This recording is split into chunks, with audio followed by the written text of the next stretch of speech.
Total কয়েক মাস ধরে বিছানায় পড়ে থাকলাম। মানুষের প্রিয় স্ত্রীর থেকে বেশি প্রয়োজনীয় বস্তু মোবাইল। আমার চোখের সামনে মোবাইলটা বাজে, দুই হাত আমার ব্যান্ডেজ করা আছে। কোন বন্ধু ফোন করে সেটা বুঝতে পারছি, দেখতে পাচ্ছি। ফোনটা তুলে ধরার মতো আমার ক্ষমতা ছিল না। আমি সেই দিন অচাল বস্তু ছিলাম, আর নিজেকে বারবার এটাই পিছন দিকে ঘুরে তাকাচ্ছিলাম আর বলছিলাম, আল্লাহ গো, কতদিন মানুষকে বায়ান করেছি, কত কথা বলেছি, আজকে আমি আজ অসহায় দুনিয়ার বুকে বেঁচে আছি। যদি আমার মওত হয়ে যেত, দুনিয়ার আলো চিরদিনের জন্য নেভে যেত। আজ আমি বেঁচে আছি, এরপরও আমাকে এত বড় নিদর্শন আল্লাহ দেখালেন। মা জান, বেটিরে আমার এই অবস্থায় আমার 27 লক্ষ টাকা খরচ করো, আমার মূল্যবান বাম হাতটা ফিরে পাই নাই, আমার শিরায় কাজ করে না, এখনো টোটাল শরীরের ভিতরে প্রায় 2 কেজির অধিক লোহা লাকড় ভরা আছে। মাঞ্জার হাড় কেটে হাতে বাড়ানো আছে, মাজাতে একটা স্ক্রু লাগানো আছে। আমি 1 গ্লাস পানি বাম হাতে ধরে ডান হাতে টিবাল টিপে পানি পান করার ক্ষমতা হয় না। এরপরও আমি আপনার কাছে বলতে এসেছি, এ আমার দাওনাপুর অত্র এলাকার জননী মা, ওগো আমার বোনেরা, আজ কিসের দাম্ভিক, কিসের অহংকার, কিসের গর্ব, কিসের কি করলাম, পরকালে কি আমি জবাব দেব? এমন কি সম্পদ আপনাদের হয়েছে, এমন কি সম্পদ আল্লাহর অ্যাকাউন্টে আপনি জমা করতে পেরেছেন? অতএব মা গো, এই মাদ্রাসা এমন একটি প্রতিষ্ঠান যেখানে নারীদেরও শিক্ষা দেওয়া হয়, পুরুষদের শিক্ষা দেওয়া হয়। সেই মাদ্রাসার আজ স্টেজে বয়ান করে আপনার মতো মানুষকে, মননকে স্মরণ করার কথা বলি।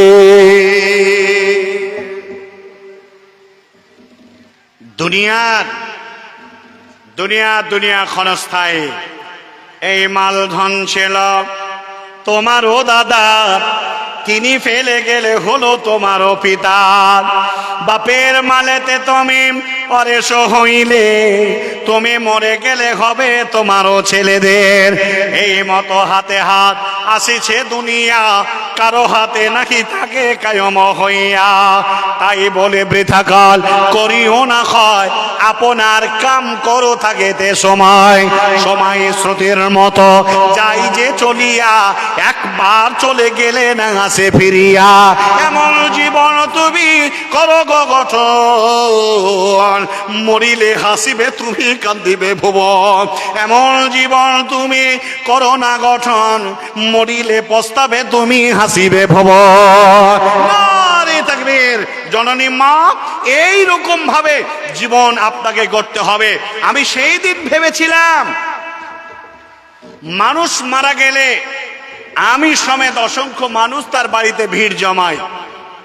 আমাকে যখন আইসিইউতে করে গাড়ি করে বাড়ি নিয়ে যাচ্ছে, তখন আমি দেখছি আমার বাড়িতে 500 থেকে 600 লোক আমার লাশ দেখার জন্য বাড়িকে অপেক্ষায় তন্ময় চিত্তে রাস্তার দিকে তাকিয়ে আছে। আমার অর্ধাঙ্গিনী, আমার স্ত্রীর আহাজারি বেঁচে থাকতে আমি দেখেছি। আমার আম্মা তাহাজ্জুদের সলাতে উঠেছেন। আলহামদুলিল্লাহ, আমার মা কন্টিনিউ তাহাজ্জুদের সলাত আদায় করেন, আমার আব্বাও আদায় করেন। আমি কন্টিনিউ, আমি জলসার প্রোগ্রামে আছি, বাড়ি যাই নাই। এখনো এসেছি 22 তারিখে, মাঝে একবার গেছিলাম, আর ডিসেম্বরের 3 তারিখ, 2 তারিখের আগে আমি আর বাড়ি যেতে পারবো না। প্রতিদিন প্রোগ্রাম। তো আমার আম্মা গর্ভধারিণী মা, তো মায়ের সন্তানের নালী ছিলা ভালোবাসার টান। যে মা হয়েছেন সে জানেন যে সন্তানের কত দাম আপনার কাছে। আপনার সন্তান আপনাকে দাম দেখ আর না দেখ। আমার মা হঠাৎ তাহাজ্জুদের নামাজের পড়ার পরে মা হাউমাউ করে কান্না করে উঠেছে। আব্বা বলে, কাঁদো কেন? আমার আম্মা বলছেন, তুমি এখনো ঘুমিয়ে আছো, ওযু করো, নামাজে আসো। আমার সন্তানটার কথা মনে পড়ছে। মা আমাকে কথা বলো, আমার শীতানে আমার হাত দুটো অক্ষম হয়ে গেছে। আবার মা জননী আমার শীতানে বসে আমাকে গল্পটা শোনাচ্ছেন, আর মা দুই খণ্ড দিয়ে পানি টপ টপ টপ টপ করে চুইয়ে পড়ছে। মায়ের কান্না শুনে আমিও ক্রন্দন করছি। মা বলছেন, তোমার বাবাকে বলছি তুমি ওঠো নামাজের জন্য, অজু করে যাই নামাজে আসো। আমার আব্দুল কাবিরের কথা কেন বারবার মনে পড়ছে। ছেলের কি আমার কোনো কিছু হলো? আল্লাহু আকবার।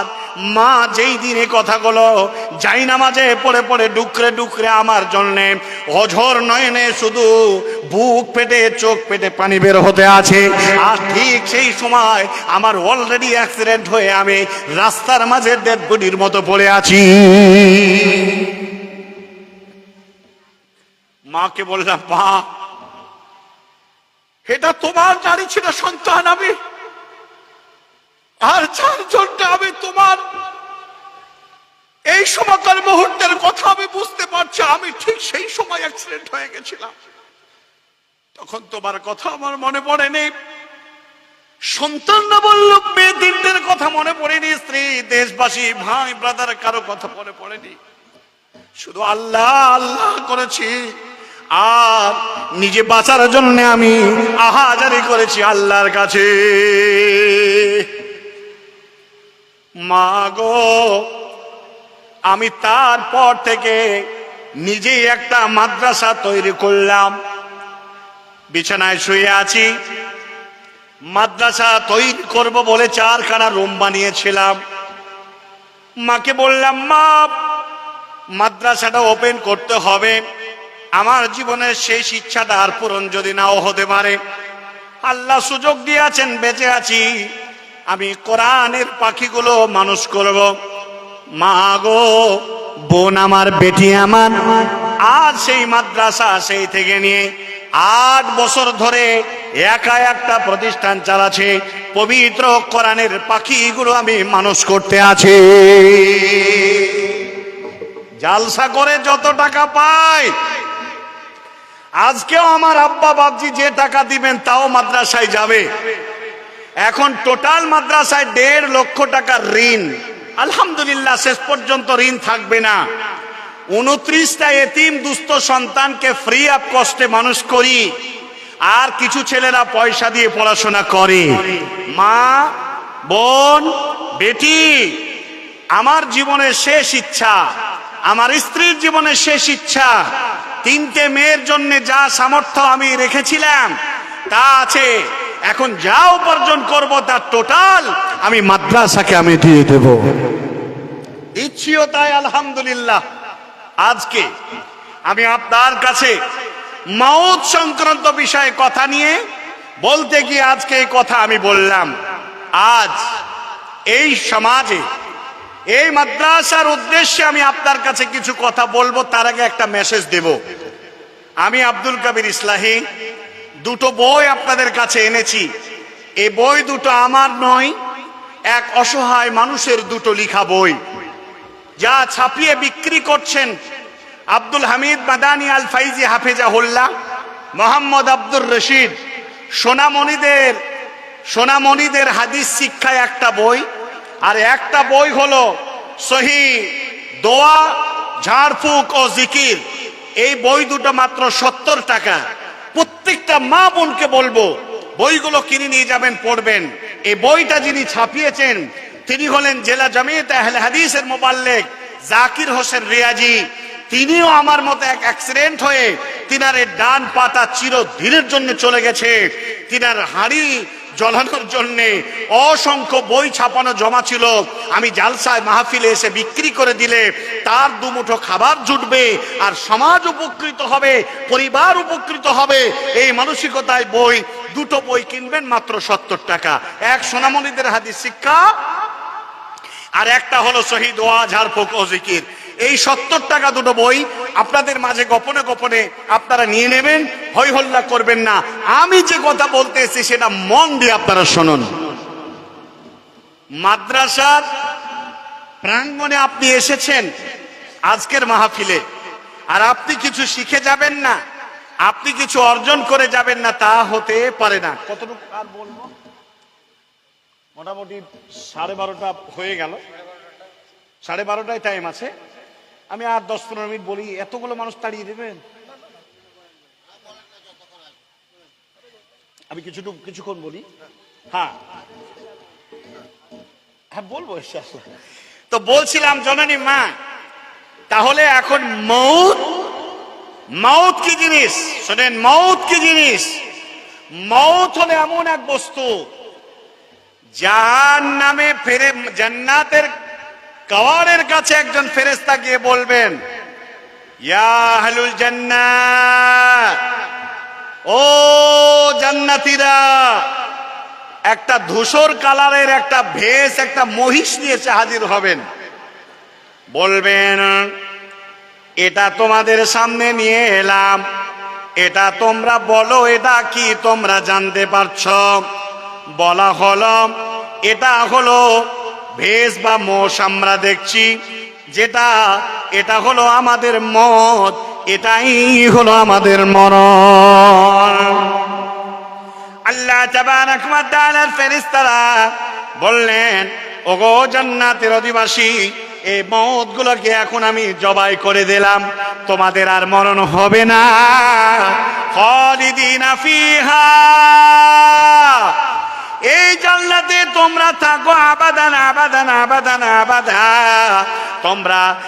তোমরা এখান থেকে বের হবে না, তোমরা চিরস্থায়ী এই জান্নাতের অধিবাসী হয়ে গেলে আর তোমাদের মরণ হবে না। বলেন তাদের কি খুশি হবে, কত আনন্দ তারা পাবেন। মা গো, জাহান্নামের দরওয়াজায় গিয়ে জাহান্নামের ফেরেশতারা বলবে, ইয়া আহলুন নার, হে জাহান্নামের অধিবাসী, তোমাদের কাছে যেটা নিয়ে এসেছি এটা চিনতে পারো কি নাই? জাহান্নামীরা বলবে, হ্যাঁ হ্যাঁ হ্যাঁ, এটা আমাদের মত, আমাদের মত। বলে, তোমাদের মত, এই বস্তুটাকে রাখা যাবে না, জবাই করে দিচ্ছি। জাহান্নামীরা বলবে, না না না, এটা আপনি জবাই করবেন না, আমরা মরণ চাই, আমরা এখান থেকে নিষ্কৃতি চাই, আমরা এখান থেকে বাঁচতে চাই, মতকে আর মেরে ফেলবেন না, আমরা আবার মরণ চাইছি। বলেন তাদের কত দুঃখ হবে। আজ এই জন্য বলি জননী মা, এই মর্মে এই মাদ্রাসার উদ্দেশ্যে আপনার কাছে, কচি কচি সন্তানগুলোকে মাদ্রাসায় দিন, কচি কচি সন্তানগুলোকে মাদ্রাসায় দিয়ে এই মাদ্রাসার মান সম্মানকে উচ্চ জায়গায় পৌঁছান। জননী মা, যারা আপনারা এসেছেন, হয় হট্টগোল করবেন না প্লিজ, হয় হট্টগোল করবেন না, তো বই বিক্রি বন্ধ হয়ে যাবে। বলছিলাম যে কথা, এই মাদ্রাসাতে আপনাদের মতো 10 জন জননী মা বোন বেটি কে আছেন জান্নাতের আশায়, এই মাদ্রাসায় এক জোড়া কানের হোক, এক জোড়া অলংকার হোক, এক জোড়া পলার হোক, সোনার অলংকার দেবেন।